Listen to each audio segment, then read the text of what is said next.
Fala pessoal, hoje o assunto do vídeo é mais uma nova emissão, dessa vez sobre o VILG11. Esse é um dos fundos imobiliários com certeza mais comentados na bolsa, principalmente no setor logístico. Com um patrimônio líquido de cerca de 1,2 bilhões de reais, no ranking, olhando esse indicador, ele está em sexto lugar, logo atrás do LVBI11, conforme essa tabela aqui. Ele é um dos fundos com mais consistência na bolsa, está passando pela sua sexta emissão, e é por causa da consistência da gestora que faz com que o VILG11 esteja nesse grupo seleto de fundos imobiliários com valor patrimonial acima de 1 bilhão de reais. Então nesse vídeo eu vou falar tudo o que você precisa saber sobre a emissão, sobre o momento do fundo, sobre a destinação dos recursos. E vou falar sobre o setor logístico em geral também, um pouco das perspectivas futuras, falar um pouco das regiões, que é muito importante quando a gente analisa fundos desse tipo. Então, bora pro vídeo. Antes de mais nada, para quem não me conhece, meu nome é Henrique Dutra. Esse é um canal recém-formado que eu vou falar muito sobre fundos imobiliários, vou falar sobre ações, estoques, rates, vou falar muito sobre empreendedorismo e negócios também, um pouquinho de produtividade. Então, se você curte esse tipo de vídeo, se inscreva no canal que você não vai se arrepender. Falando rapidamente sobre os destaques e os pontos-chave do VILG11, para a gente entender um pouco o momento do fundo antes de analisar os números da emissão. Esse é um fundo que com certeza se destaca pela diversificação em bons ativos. O VILG hoje tem 12 imóveis em 5 estados e nesse gráfico aqui podemos ver a diversificação em termos de receita, com destaque para o e-commerce, que é responsável por cerca de 40% do resultado. Essa tese de crescimento do e-commerce é uma das principais influências sobre as expectativas dos fundos imobiliários do setor logístico, ou seja, o crescimento do e-commerce no país inteiro, não só aí em regiões como São Paulo e Minas Gerais. E o VILG11 com certeza se posiciona muito nesse aspecto. Se você for parar para ler o relatório gerencial, por exemplo, tem muitos comentários da gestora sobre e-commerce falando sobre resultados e perspectivas. Então é muito legal essa parte do VILG. E é sempre muito importante olhar para cada região também, e como é a atuação em cada região e a diversificação em termos de Brasil. Os 12 imóveis do VILG são espalhados em 5 estados, como a gente vê aqui nesse gráfico, e a maior parte fica concentrada em Minas Gerais, ao contrário de muitos que têm participação maior em São Paulo. As aquisições aqui são um fator-chave para a gente analisar o fundo, e com certeza o VILG vem fazendo um bom trabalho. Das suas últimas 2 emissões recentes, ela fez a aquisição do fundo Castelo 57 Business Park, de 80%, que é localizado em São Roque, São Paulo, por um valor total de 130 milhões de reais, ou seja, uma baita aquisição. E o fundo também adquiriu o Caxias Park, ativo 100% locado e 100% do VILG, localizado em Duque de Caxias, Rio de Janeiro, por um valor total de 223 milhões pagos à vista, ao contrário aí do último que foi pago em 5 parcelas. Pesquisando mais a fundo essas movimentações e aquisições, eu considero que o fundo fez sim ótimas aquisições. Por exemplo, o Caxias Park tem já 12 locatários, entre eles o MN Tecidos, o General Mills e a L'Oréal Brasil. E esse da L'Oréal é o principal centro de distribuição do estado do Rio de Janeiro para a empresa. Então, dentre todas as opções de galpões logísticos que eles tiveram, em termos de localização estratégico, L'Oréal optou por esse tipo de empreendimento e nesse tipo de localização.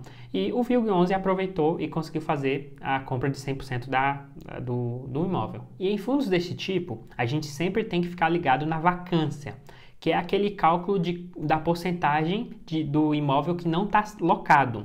Por exemplo, no Caxias Park, eles têm uma taxa de ocupação média histórica de 97,7%. Excelente! E o VILG11 hoje preza muito por isso, e nesse momento que eu estou gravando esse vídeo, eles estão com a vacância 0, ou seja, todos os imóveis estão locados em sua integralidade. Isso é excelente para o cotista e para o fundo com resultados melhores. E por que eu trouxe nesse vídeo essas aquisições? Porque é sempre importante, quando a gente vai tomar a decisão de entrar ou não em uma emissão, a gente analisar o histórico de aquisições desse fundo, principalmente pós-emissão. E a gente tem, então, análise do panorama do momento, e aí a gente vai decidir se a gente participa ou não, se é uma boa ou não, se a gente está em acordo ou não com o que o fundo está fazendo, com a sua estratégia e com tudo que ele precisa alocar de acordo com a captação mínima e a captação máxima estipulada. O que uma gestora fez no passado não necessariamente garante rentabilidade futura ou até consistência em suas movimentações no futuro, mas é sim um indicativo e um indicativo bem forte no curto prazo para gerar resultados no médio e longo prazo, que é a estratégia que eu invisto na minha carteira pessoal, na carteira do canal, enfim. E o VILG11 lançou no seu prospecto. Se você não tiver acesso ao prospecto, eu deixei um link aqui na descrição, falando sobre quais galpões logísticos eles entendem comprar. Na tela aqui o prospecto, eles demonstram interesse em adquirir 2 galpões logísticos e um terceiro que eu já vou falar mais à frente, mas eles explicam muito sobre esses 2 galpões logísticos porque eles têm um acordo de exclusividade, já visando uma potencial compra aí no curto prazo.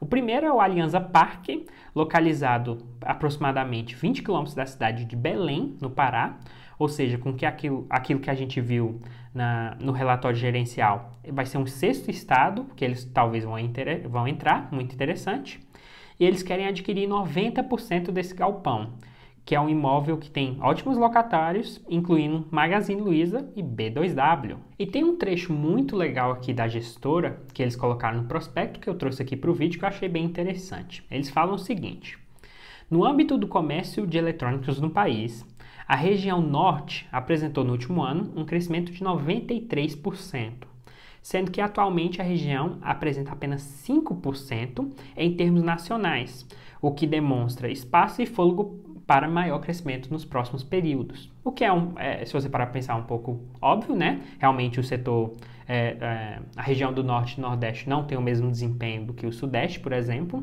só que eles estão crescendo demais, eles têm muito espaço para crescer, e quando você aposta no setor logístico, em galpões desse tipo, é bem importante você analisar o crescimento a longo prazo e quanto o Norte e o Nordeste pode, sim, fazer parte de um portfólio de imóveis do VILG e de outros listados na bolsa, como XPLG, HGLG. Então não é só São Paulo, não é só Minas Gerais, não é só Rio de Janeiro, mas o Nordeste e o Norte é muito importante analisar, e eles mostram aqui que eles estão querendo participar e eles estão de olho nas movimentações futuras.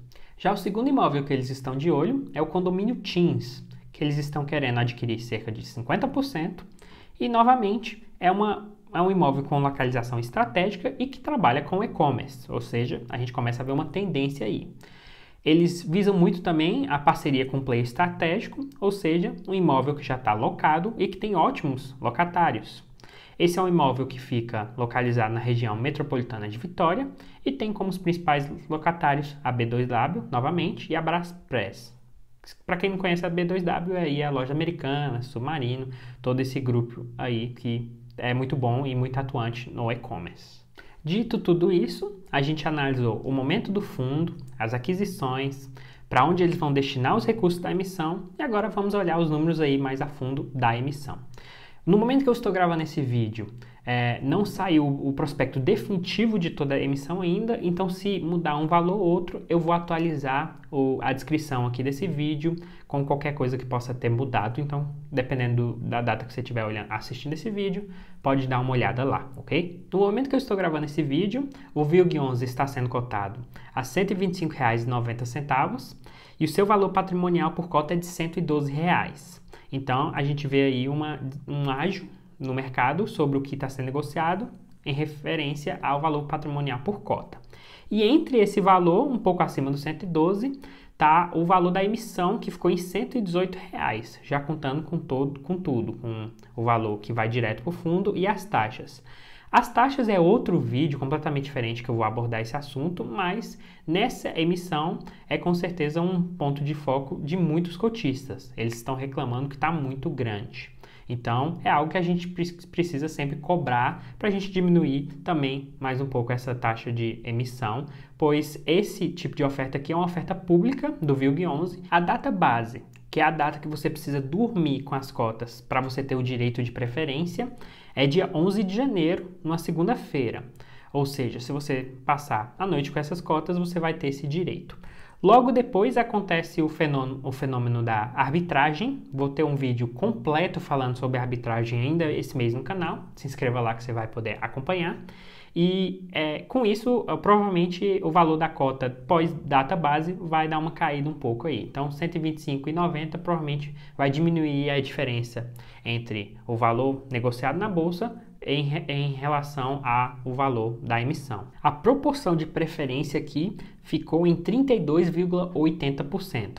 Ou seja, se você quiser calcular a quantidade de cotas que você vai ter direito, é só multiplicar suas cotas no dia depois da data base, vezes 0,328. Depois disso é só ignorar o que tem depois do decimal e aí você tem a quantidade de cotas que você pode subscrever. A negociação aqui vai do dia 12 de janeiro até dia 22 de janeiro, com a liquidação em dia 26 de janeiro, terça-feira, ou seja, fica atento a essas datas, não perca, fica de olho também na política da sua corretora, tem corretora que só cobra no dia da liquidação, tem corretores que cobram um pouquinho antes, então fique atento a essas datas e quando você precisa ter os recursos em mãos e dentro da corretora para participar da subscrição. E o período de sobras vai do dia 28 de janeiro até 2 de fevereiro, com liquidação até 3 de fevereiro. Lembrando novamente que isso aqui é uma oferta pública. Então, se você não tem cotas do VILG11, você pode participar desse processo de subscrição, só que tem um valor mínimo aí, né? E esse valor mínimo é de R$ 26.078, o que representa 221 cotas. Para pessoas físicas em geral, esse é um valor muito grande, mas se você estiver interessado e tiver esse montante e gostou muito do que você estudou e achou que é um ótimo momento de entrada, também tem essa opção no mercado. Eu confesso que eu não sei exatamente como eles calcularam essa base de 221 novas cotas para você poder participar sem preferência, só que esse 221 está muito perto do 210, que é o cálculo que eu fiz aqui do Magic Number, que é a quantidade de cotas que você precisa ter para que os dividendos que ela gerou pague outra nova cota na sua distribuição, seja no mês subsequente. É um valor muito interessante aí para você saber referente a todos os seus fundos imobiliários, todos os seus investimentos e é muito importante para você saber gerar o efeito bola de neve. Vou falar sobre o efeito bola de neve e o Magic Number em outro vídeo também. A captação máxima dessa emissão vai ser de 480 milhões de reais. E eles falaram que eles estão de olho nesses dois ativos que a gente falou, mas um terceiro ativo, somando os três, vai ficar em 367 milhões de reais, que é uma grande meta deles aí, conseguir alcançar isso nessa próxima emissão. Por que eles não citam esse terceiro? De novo, provavelmente porque não tem um acordo de exclusividade. Só que se eles não conseguirem captar esses 367, na verdade menos, eles não vão comprar essa terceira, eles vão focar nos dois que eles falaram. E se eles não conseguirem cerca de 125 milhões que eles estão de olho em um dos dois ativos, eles vão ter que priorizar um ativo ou outro. Então, assim, claro que em uma emissão o FII pode captar tanto o máximo quanto o mínimo, quanto parcial. Então eles já têm todos os cenários no prospecto deles, que eu deixei aqui no link, falando sobre todas as potenciais destinação de recursos de acordo com a emissão. Afinal, vale ou não a pena entrar nessa emissão? Lembrando que aqui não é qualquer tipo de recomendação de compra ou de venda de qualquer ativo que eu falar. Você precisa sim estudar o prospecto, estudar os relatórios gerenciais, estudar as movimentações de cada fundo para você tomar a sua melhor decisão. Mas na minha opinião, na minha estratégia de buy and hold para o longo prazo e olhando as movimentações do VILG11, com certeza vale a pena. Aqui nesse vídeo a gente falou sobre o e-commerce, a gente falou sobre expansão em relação ao país inteiro e a situação do segmento logístico. A gente falou sobre o cuidado do fundo nas suas alocações de emissões. A gente falou das últimas aquisições no final de 2020. A gente falou sobre muita coisa que faz com que eu acredite sim na gestora e no que ela está fazendo aqui no VILG11. Mas, de novo, essa é a minha opinião dentro da minha estratégia, porque tem gente que valoriza, por exemplo, dividendos e o VILG11 está distribuindo cerca de 0,50% mais ou menos de dividend yield, que é quanto que retorna aí em relação ao preço da cota. Tem gente que acha isso tranquilo, tem gente que valoriza mais a valorização da cota, tem gente que quer muito 0,8, 0,9 até 1% de dividend yield, porque tem pessoas que têm um perfil de maior risco. maior retorno, e tem gente que tem um perfil de menor risco, menor retorno, e elas estão tranquilas com isso. Então, de novo, analise sua carteira como um todo para você tomar essa sua decisão. Se você assistiu esse vídeo até aqui, se você enxergou qualquer valor no que eu passei nesse conteúdo, ou se você aprendeu qualquer coisa, dê uma moral lá, curta esse vídeo, ative as notificações do canal, se inscreva no canal que vai ajudar demais e siga a gente no Instagram, @ohenriquedutra. Começando essa semana, eu vou compartilhar muito conteúdo lá, vou responder perguntas todo dia, então vai ser muito bacana. Um grande abraço, até a próxima.